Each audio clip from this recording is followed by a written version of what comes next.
একটি মহিলা জলপরীর বোন জলপানিকে বোকা বানাতে গিয়ে নিজে বোকা হয়ে গেল। ভিডিওটা দেখেন ভালো। হাই হাই, আমার মোবাইলটা পড়ে গেল, এখন আমি কি করব? এই বুড়ি মহিলা, এখানে কোন ফোনটি আপনার? এই ছোট ফোনটাই আমার। না, বুড়ি মহিলা তো সত্যি কথা বলেছে। এই নেন আপনার মোবাইল। দেখো, আমার মোবাইলটা আমি পেয়ে গেলাম। তুমি কি জল পরি? না না, আমি জল পড়ি না, আমি জল পরির বোন জল পাঠি। এই নেন, আমি খুশি হয়ে আপনাকে এই ফোনটা দিয়ে দিলাম। জল ফাটি তো অনেক ভালো, আমাকে বড় একটা মোবাইল বোনাস দিয়ে দিল। আচ্ছা, একটা জুতা মারে দেখি তো, জল ফাটি আমাদের কে নিয়ে আসে?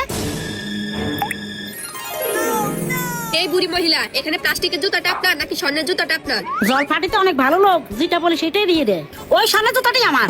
এই বুড়ি মহিলা, তুই একদম মিথ্যে কথা বলেছিস। তোকে আমি ভালো ভেবেছিলাম, তুই প্লাস্টিকের জুতার বদলে স্বর্ণের জুতা চেয়েছিস। তোকে একটাও দিব না। জল ফাটি আমাকে অনেক ঠকাইলো, আজকে জল ফাটিকে আমি ঠকাবো। এই বুড়ি মহিলা, আমাকে আবার কেন উঠাইলি? এখানে কোনটা তোর? বারবার গুগু তুমি খেয়ে যাও ধান, এইবার দেখবা তুমি কত ধানের কত চাল। দুটোই আমার। শয়তান মহিলা, রুবি মহিলা, কোথাকার ডাইনি, আবার আসিস। তোকে আমি